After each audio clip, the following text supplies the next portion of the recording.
scripture in Genesis, the book of Genesis, the final chapter of the book of Genesis, which is chapter 50.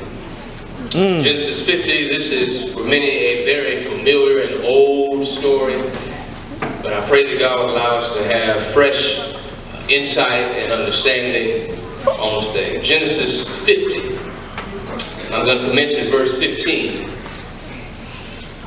Genesis 50, and I want to commence at verse 15. Yeah. I'm reading the English Standard Version, but whatever version you have, please follow. When Joseph's brothers saw that their father was dead, they said, "It may be that Joseph will hate us and pay us back for all the evil that we did to him." So they sent a message to Joseph saying, "Your father gave this command before he died. Say to Joseph, please forgive the transgression of your brothers and their sin, because they did evil to you. And now please forgive the transgression of the servants of the God of your father." Joseph wept when they spoke to him. His brothers also came, fell down before him and said, "Behold, we are your servants." But Joseph said to them, "Do not fear, for am I in the place of God? Well, as for you, you meant evil against me." Wow. But hallelujah, God meant it for good, to bring it about that many people should be kept alive as they are today. So finally, do not fear. I will provide for you and your little ones. Thus he comforted them and spoke kindly to them. Yeah. Amen. You may be seated. You may be seated.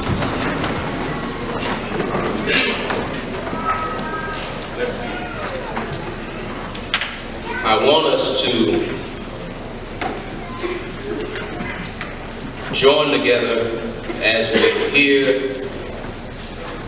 from God's voice prayerfully on today with this theme in our minds, and that is, it was all part of the process.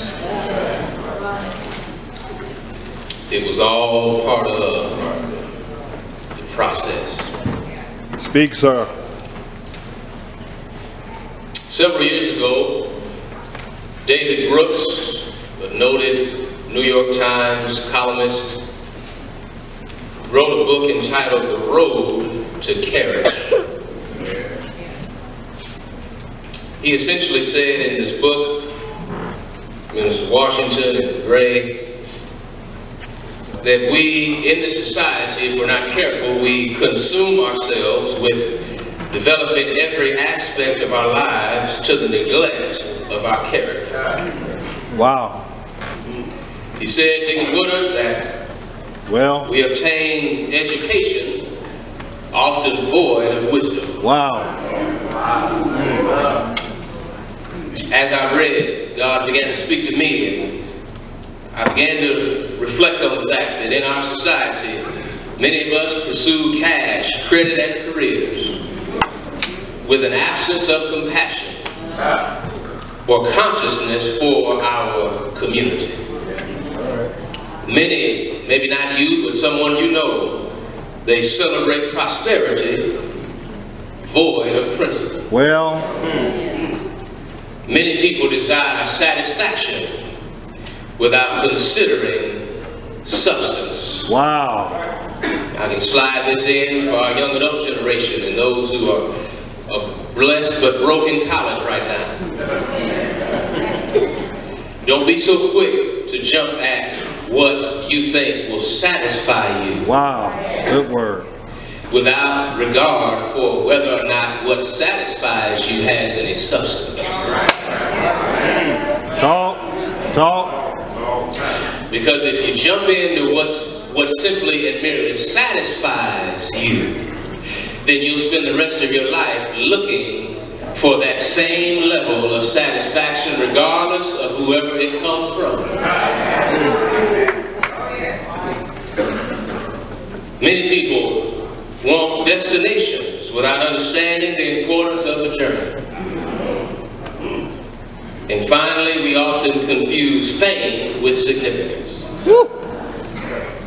Some people think that Kim Kardashian is significant. Talk, sir. She's famous for a multitude of reasons. Talk, sir. Talk. Most of the folk under 40 probably know what those are. And some of you over 40 are shaking your head. Talk, sir.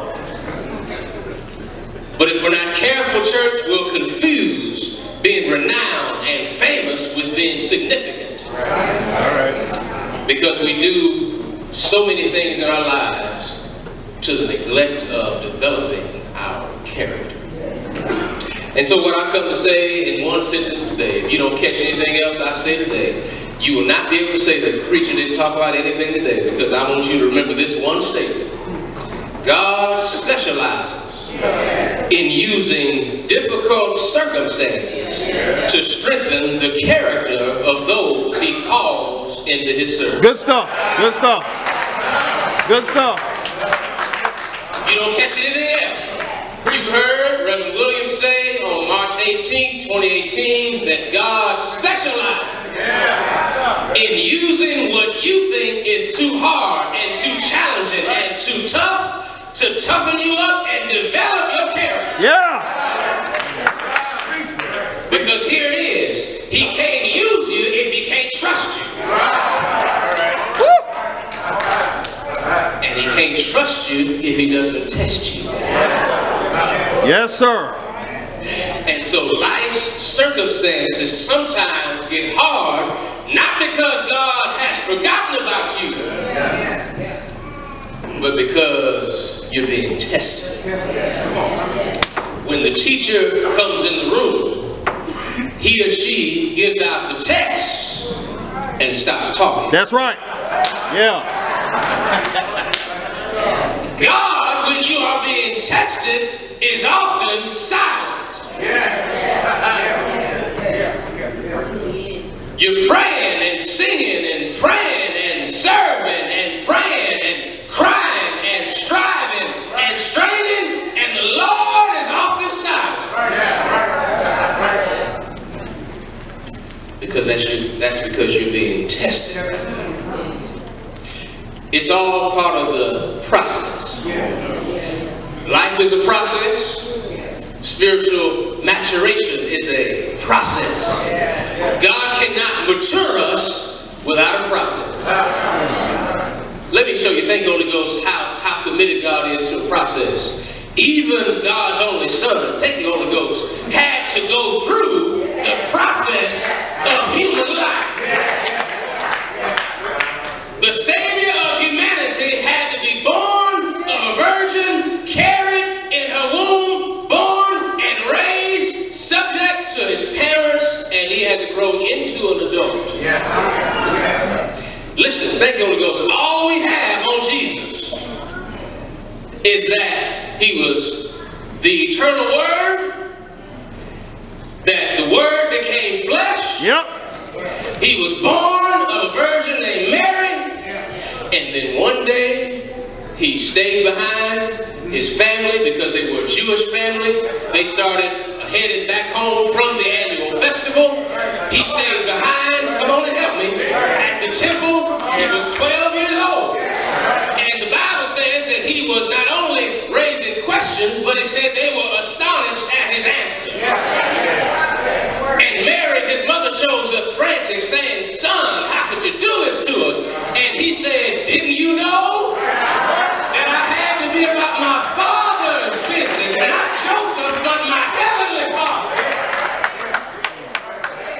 Preach. And then it says, here's what I like, and it says, after he remained subject to his parents, he was the Son of God, but he was also Mary and Joseph's son. So young people, if Jesus had to be subject to the governing influence and authority of his parents, who are you? To be disobedient. If you're in college, still give your mother and father their respect. I know this in the text, I'm getting there, just go with me. I'll never consider myself equal to my father. I don't care how much money I make,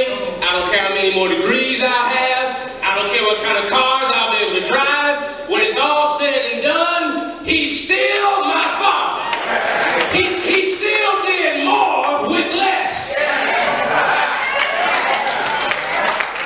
Do I have anybody? See, I had to read about some of this. I tell them stuff like this all the time. There ought to be so much shouting from folk that had to live through the stuff that my generation had to read about.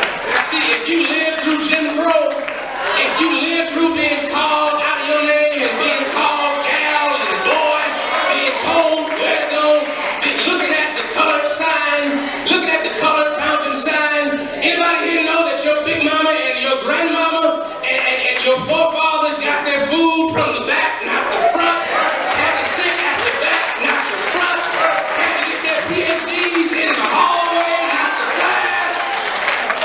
Reverend! Talk. That's why I'll always show respect. Talk. Because anybody that could do what they did before I got here, without an iPad, without a smartphone, without a map on my phone,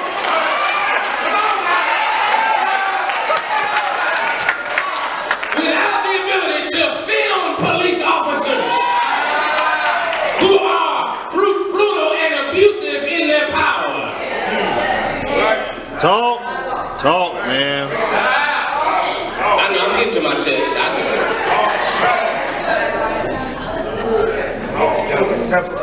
So life is a process. And if we're going to mature, if you're going to grow and develop, you've got to embrace that life is a process. Thank you, Holy Ghost. You remember, James said it this way, count it all joy. Come on and help me. When you fall in the various trials. In the Greek, that means you literally find yourself out of it. And when you find yourself in those situations, it says stay put. Because learning how to be steadfast in the midst of struggle develops your maturity. Paul said it this way. He said, I rejoice in suffering because there's a process. Suffering produces endurance. Endurance produces character. Character produces hope, and hope does not put us to shame. Why? Because God's love has been poured into your hearts through God's Spirit that has been given to us. So life is a process. I just want to spend the first 10 minutes setting up the fact that all of life is a process. Even with reality TV and with the fact that many processes have been sped up in life, there's still a process. It may not take you 20 years like it took your foreparents, but it's still going to take a process. Some of us want to come off the street, come out of the world, come into the kingdom of God, and get everything right away. Now see, I knew it'd get quiet right here. You ever met that person that's now we've all been out there, so this is not my moral soapbox. I've been in my far country, and whether you want to admit it to me or not, you've been out there too. Yeah, you were there. In college, you were there. Nobody knows about it but you and the Lord and whoever you were with. But you were there. But some folk kill me because they want to do all of the stuff they've done and then come in and right away become the moral police.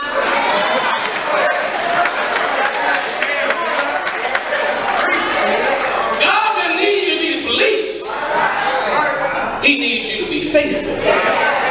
And here's our testimony. Regardless of how tore up and messed up and jacked up, and we all are tore up, messed up, and jacked up. That's right. The pastor in this white robe underneath is all messed up. You don't believe me? Let's hear Paul. Thank you, Holy Ghost. The good that you claim you want to do. Come on and help me if you know the Bible. You don't do that, but the stuff you said you never do, Paul says, I find myself always doing evil. Oh, wretched man that I am. Who can? So there's a war going on every day between our flesh and our spirit. So God has to take us Process, yeah, process. You're not going to become strong at the gym in 1 week of workouts. I promise I'll get my text after this and I won't hurt. But I remember preachers when I went to the gym, and you'll see me, I'm a skinny guy, I've always been a skinny guy my whole life. My metabolism is higher than the steeple on this church, or the roof of the church. So I was in the gym lifting the weights that I could lift.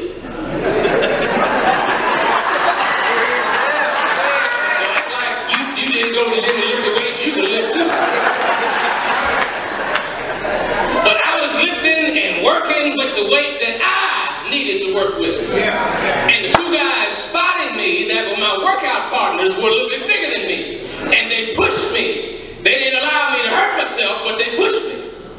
And we looked at this guy across the room, Chairman, who was also trying to work out without a partner, without a spot. And it was clear he was trying to show off. Because he could barely lift the weight off the bar. And he literally almost killed himself getting it back up one time. Why do I say that? He tried to bypass the process. Good setup. Come here real quick. Somebody is dealing with the fact that the weight of your circumstance has crushed you because you tried to bypass the process. Oh, man. Thank you, Holy Ghost. The prodigal son left home prematurely. Why? Because he wanted what was coming, but he wanted it too soon. Help yourself, man. He didn't want the process of growing and developing into a man. He said, Daddy, give me what my inheritance is, and I'm leaving. And then the Bible says he was sitting in hog slop.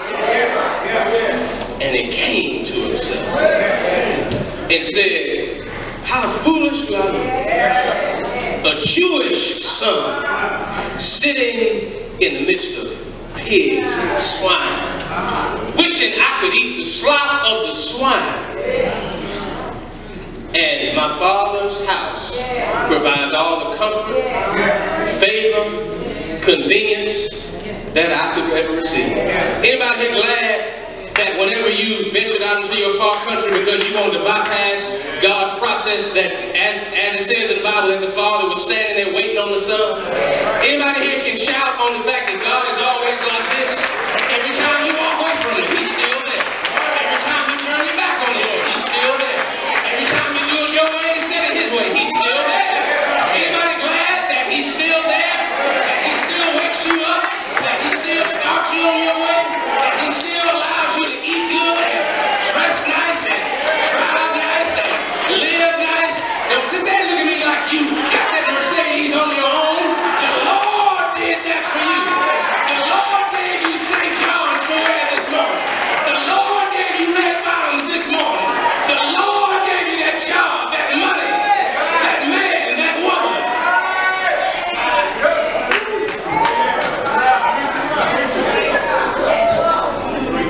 For my generation, those new Jays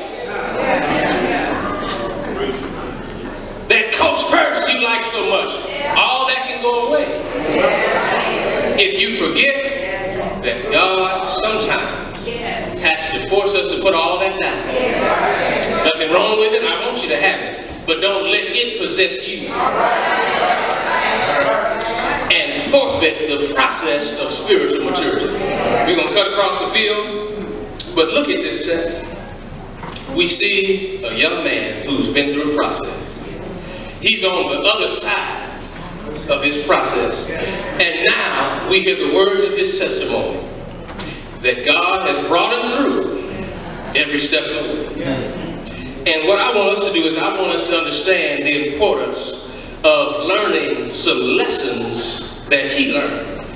So that, like Joseph, when we find ourselves in situations and circumstances where we are stuck and we cannot get away, we cannot get out of it, we cannot run out of it, but we're stuck in it, I want us to learn what Joseph learned. And that is how to verify that we are growing in our spiritual walk.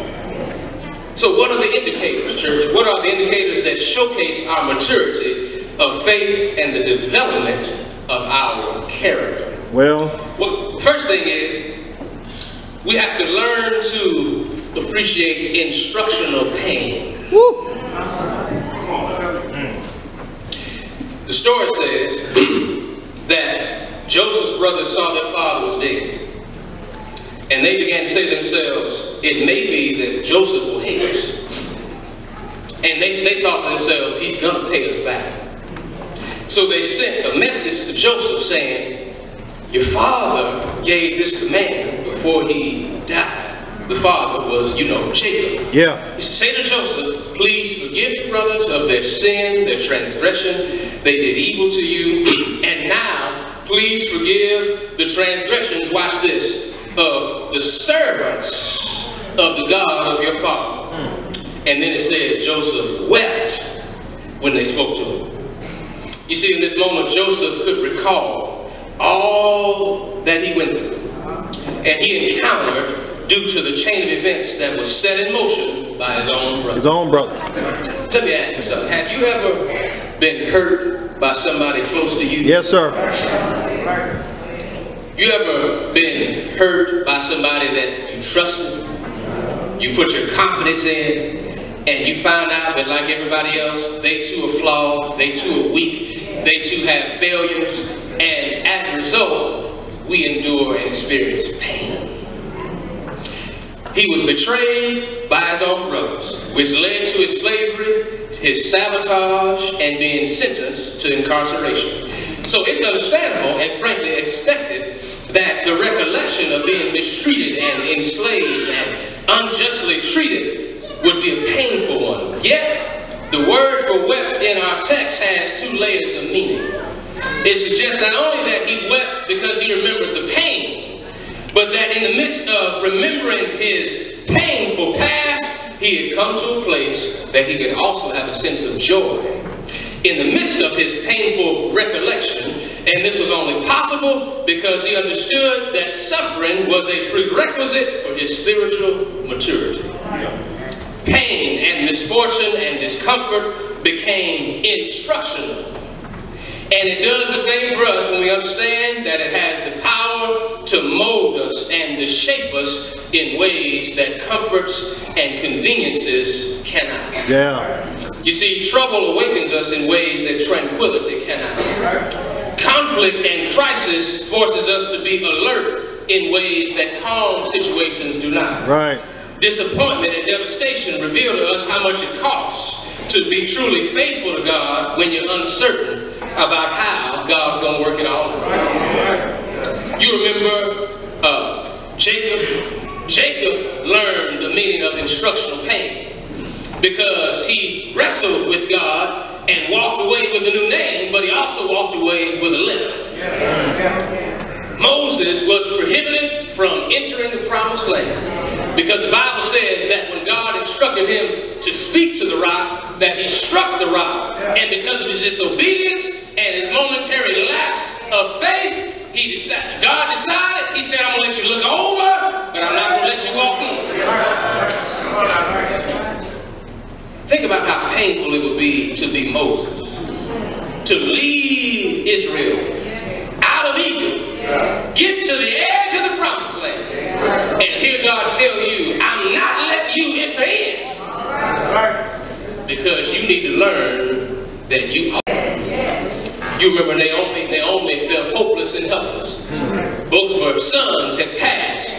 And now, that's how Ruth's story started, because Ruth decided, I'm going to stay with you, Naomi. We're going to be together, and your God's going to be my God. But she had to go through some pain. Hosea's heartbreak was pain. God told his own prophet, go marry a woman that will betray you. Instructional pain. Because here it is, Hosea, the pain you feel for loving a woman that steps out on you is the pain I feel when Israel turns their back on me. That's instructional pain. Elijah's depression. Elijah was so depressed and fearful that Jezebel was coming after him. He sat under a tree depressed, and he had to be reminded by God that the situation you're in, the famine, the same famine you preached about is the same one that you have to live through. It's instructional pain. And lastly, I like this Paul's story. Bible says that he had a messenger of Satan sent by God to buffet him, to keep him down to the ground and humble because of the revelation he had experienced. Instructional pain. But here, that's individually, but collectively, Israel had some instructional pain. Because you remember, they demanded a king. And the Bible says that sometimes God will give you exactly what you're asking for, just to show you that you didn't need it and you can't handle it in the first place. He gave them Saul, and Saul took advantage of them and mistreated them. Right now, America is reaping the consequences. It's instructional pain. We got a first-class fool in the White House. He's rich, but he's a fool.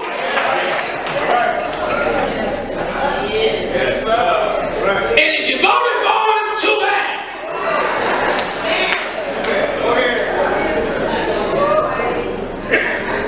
Now, I don't pull any punches on that, because some of us still think.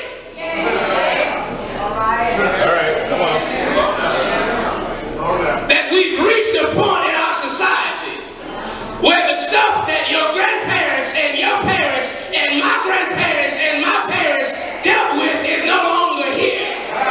But what this presidency has done, it's reminded all of us, sometimes God lets you have what you say you want to teach you a lesson. Preach it!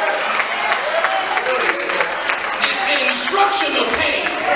Yes, sir. Good illustration.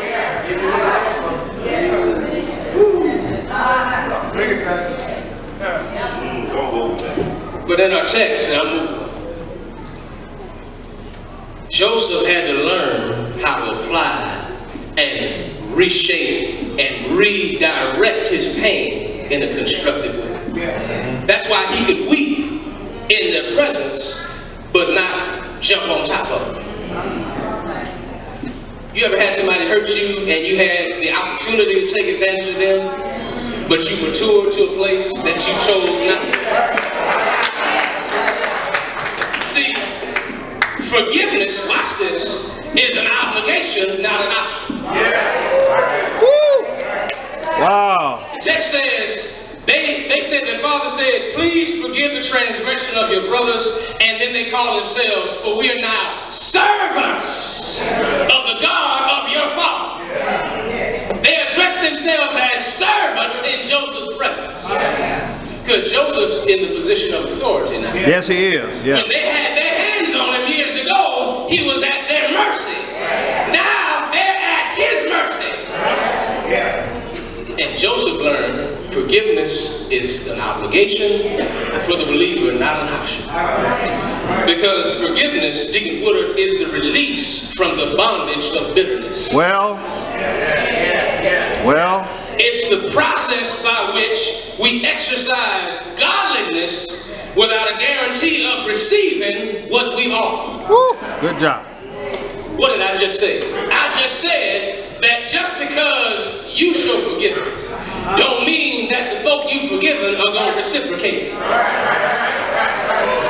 You cannot forgive anybody with the expectation or the desire that they're going to come back around to you.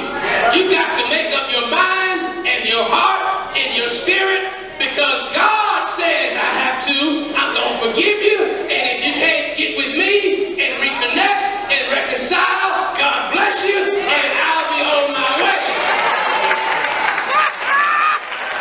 Yay! See, some people think that you walking around, I don't need relationship with you. Let me make it real plain. This year in our church, our emphasis is relationship. So some may be wondering, Pastor, what do you mean you don't need relationship with me? Here's what I mean. You don't have to ever beg anybody to be in relationship with you. You don't have to chase after anybody. You don't have to stalk or come behind anybody. If they don't want to have anything to do with you, let them go.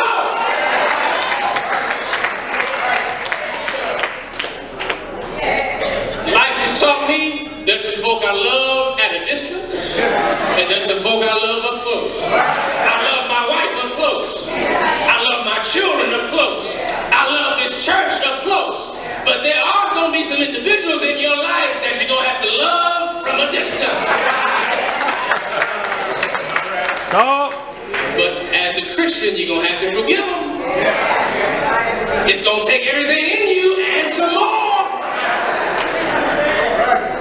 Joseph sat there and he wept. It does not say he went upside the head. It said he wept. He was only able to do that because he developed the ability to forgive. Yeah.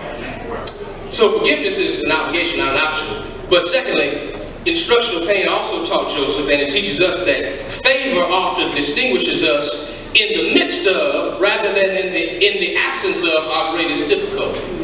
In other words, God doesn't have to take you out of your mess to demonstrate He's favoring you. Actually, what God often will do is leave you right in the middle of your mess and teach you that I can shower your life with favor right where you are. Wow. You don't believe me? Let me show you the text. Go back and read Genesis 39. You'll find out that Joseph, when he was coming along, when he was ascending in power, that he was in the house of a man named Potiphar.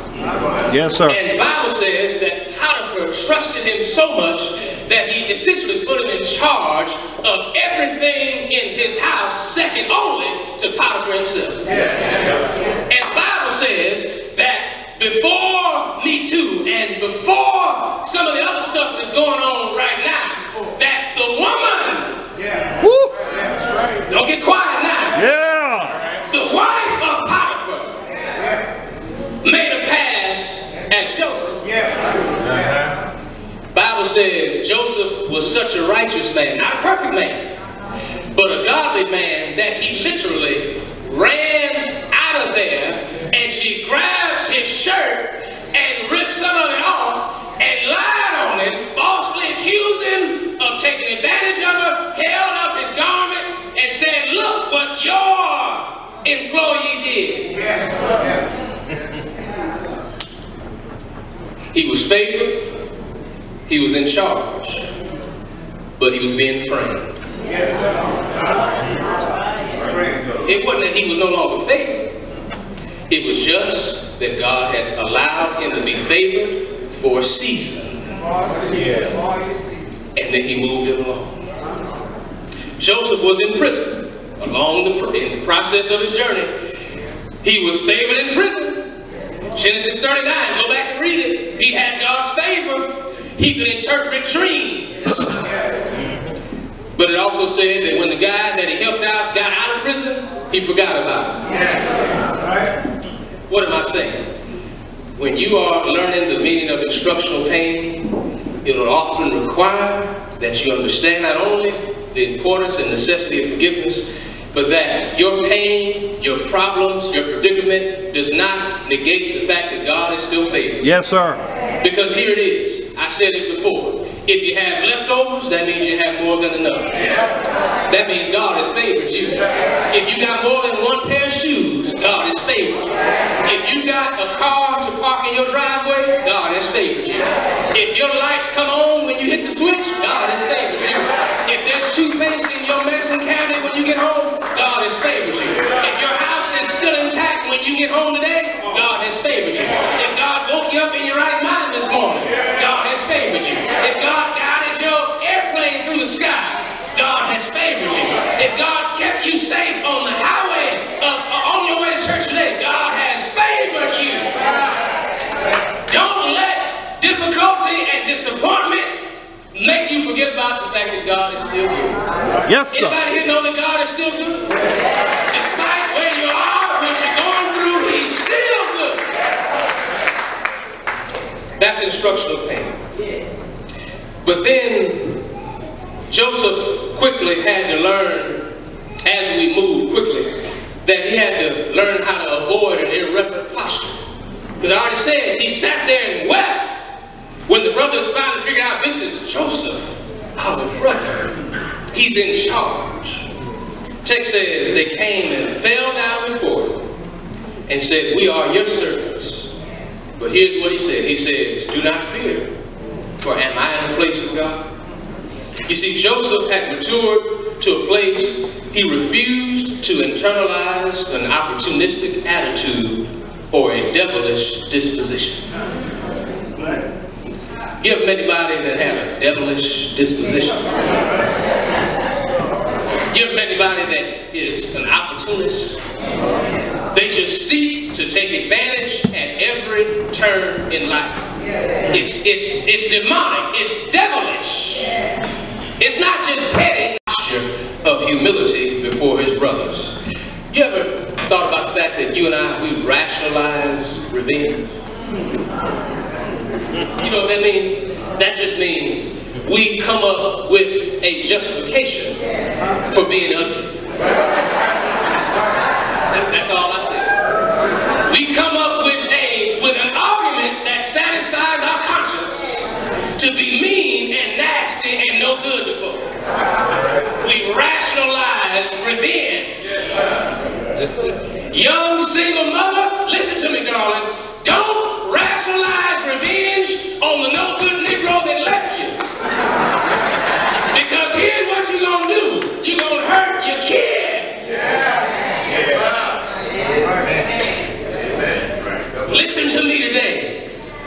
Don't allow your children to become casualties in the midst of you and your relationship's downfall. Good word. Good word. My wife and I, we have to strive every day to make sure that we are a husband and a wife and a mother and a father who remember that we have to learn how to work it out and not allow our children to become casualties. Yes, sir. You don't have to literally be a casualty. You can become emotionally a casualty of a contentious environment. So don't rationalize your revenge. Guess what? If you put that person in the Lord's hands, he can whoop them much better than you can. He can get with that brother or that sister in ways that you cannot. Vengeance, thank you, Holy Ghost, is mine, says the Lord. You gotta let it go. Because here's what you're doing. You are literally telling God that you belong in his place. When I get even with somebody, I'm taking God out of the picture and I'm assuming his position. You want to find out how dangerous that is? Look at what happened to Lucifer. Lucifer led the praise team in heaven, but one day he tried to get bigger than he should have. He tried to have as much authority as God. God said no, and you gotta go. And now he's the prince of the power of the air, roaming to and fro, seeking whom he may devour. Because he tried to step out of place. So learn the lesson of instructional pain, but learn, never develop an irreverent posture. Never assume that you need to take God's place. I need to cut across. But you will reap what you sow. You will harvest the crop that you plant.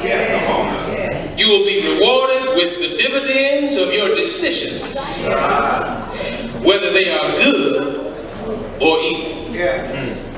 And so, finally, when God has taken you through your journey, when you have gone through a season of struggle and strain and hardship, I want you to understand that when you hear Joseph say what he said, as for you, you meant evil against me, but God meant it for good, to bring about that many people should be kept alive as they are today. So do not fear,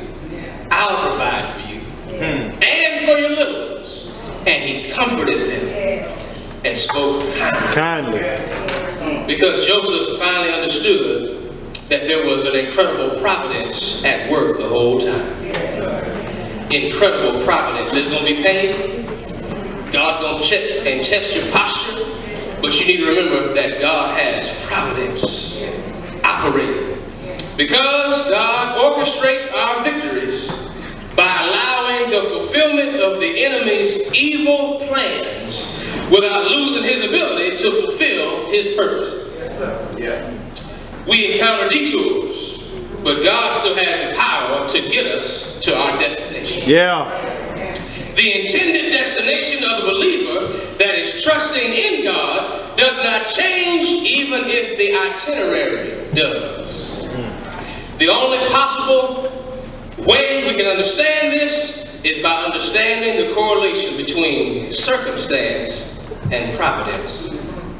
You see, every experience, every opportunity, every open door, every closed door, every setup, every setback, every promotion, every demotion, every breakthrough, every barrier, every mountain, every valley. Well, everything we encounter in this life is always both circumstantial, but it's also providential. Yes, sir.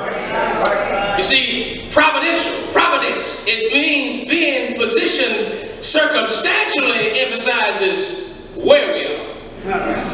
But being positioned providentially emphasizes where I'm headed. Circumstance says this is where I am. Providence says I'm headed somewhere. I'm almost done. I pretty much am done. I'm just about to celebrate by myself if I have to.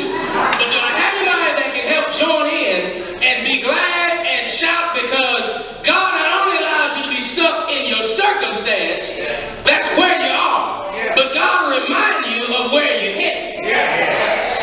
That if He promised to take you forward, yes, sir, He'll take you forward.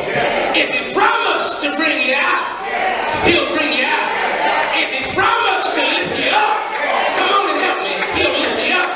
If He promised to take care of you, He'll take care of you. If He promised to keep food on your table and clothes in your closet and protect your children when they're in the absence of your protective presence, He'll do it.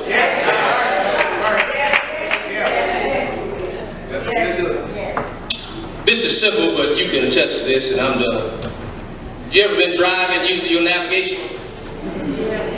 Your smartphone, your Google, directional, or your Android, your iPhone, whatever it is you use. AT&T, T-Mobile, whatever it is. And you miss a turn? yeah. Set it up, Doc. Set it up. It was a mistake. You just, maybe your favorite song was on. And you got too excited and you missed your exit, missed your turn. What happens to your navigational system?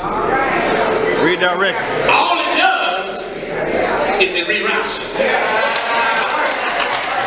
I'm done. I'm just here to tell somebody, just because you made some wrong turns in your life, just because you've gotten off on some exits that you had no business taking, that does not mean that the Lord cannot reroute you. Anybody glad that the Lord can give you redirection? That He'll reroute you? That He'll redirect you? That He'll put you back in the right direction? I thought I had more than 5 or 10 people that'd be glad about that. Anybody glad that you have made some wrong turns? You have made some bad decisions, but the Lord redirected you. Hey! You're not here because you're so holy. You're not here dressed in white because you're so pure. You're here because the Lord rerouted you.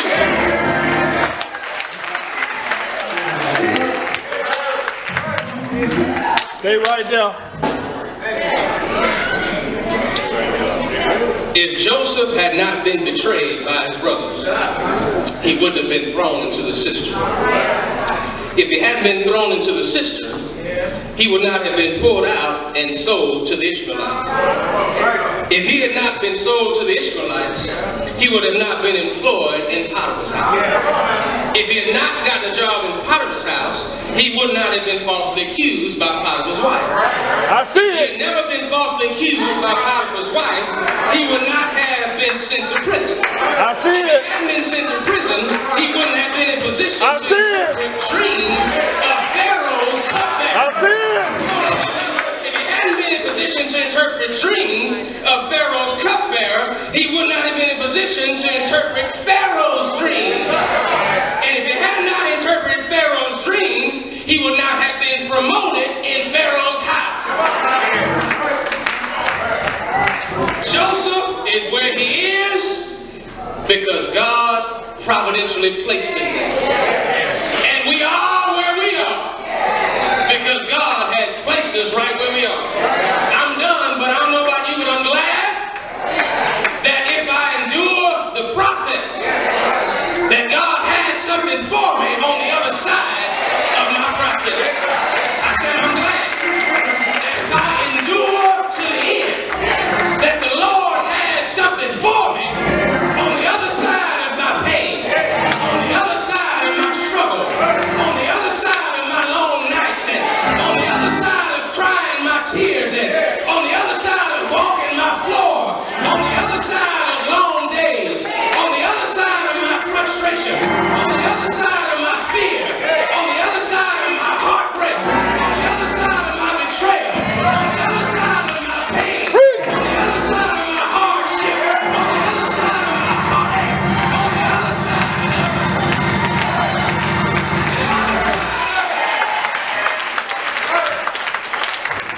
See, some folk can only shout about the other side of it. But I want to know about everybody that isn't yet on the other side. But you've learned that you ought to shout right now.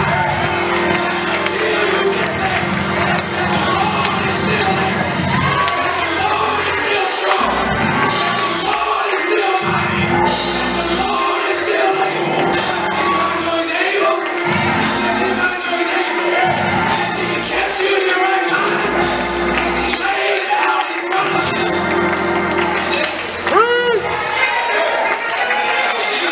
Kill myself trying to shout you, because all I need is about 3 or 4 of you all to just join in with me that the Lord has made it all possible, that no weapon formed against you has ever prospered, that no scheme and no strategy and no dish has ever kept you from where God wanted you to be. Process. I'm glad that Joseph wasn't the only one. I'm glad that Moses wasn't the only one. I'm glad there's a man named Yeah. I saw you. help me right here. He went to Calvary, died on the cross, and was buried in a tomb. And he stayed there all night Friday, stayed there all day Saturday, all night Saturday night, but early Sunday morning, he got up. I said he got up. He got up.